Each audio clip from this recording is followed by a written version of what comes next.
So I just installed the RCI off-road full skid plate package on my 2025 F-150 single cab that includes the engine, the transmission, and the transfer case skid plates.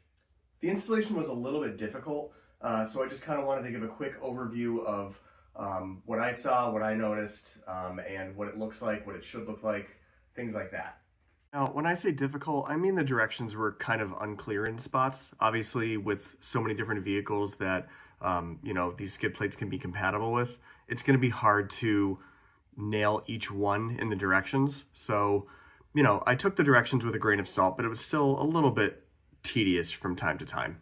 Now, I went with the raw aluminum skid plates because there were some significant cost savings, and it's also a good deal lighter. Now, the best place to start would be the engine or front skid plate. There are two mounting holes right behind the tow hooks where you're going to attach these brackets. Now, for every mounting point you have, there's going to be these things called speed clips, which you basically just kind of jam in through the square holes, and they click into place where the round holes are, and you have a place to mount your bolts. Once you have those front brackets secured with the bolts and the speed clips, you're going to work your way back to the next cross member and install two more speed clips, which are going to be your next bolt mounting points.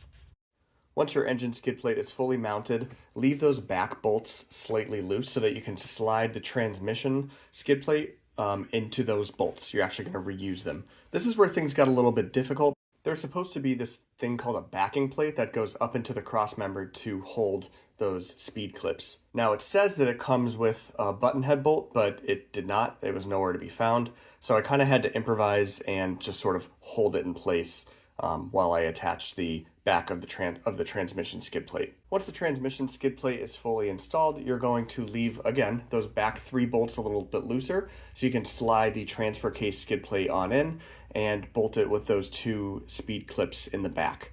Much easier than the other two and much more self-explanatory. I am really pleased with how everything came out. I mean, the directions are a little bit hard to follow at times, and they were missing some of the hardware, which made me kind of have to improvise a little bit, but hey, you win some, you lose some. The quality seems really good.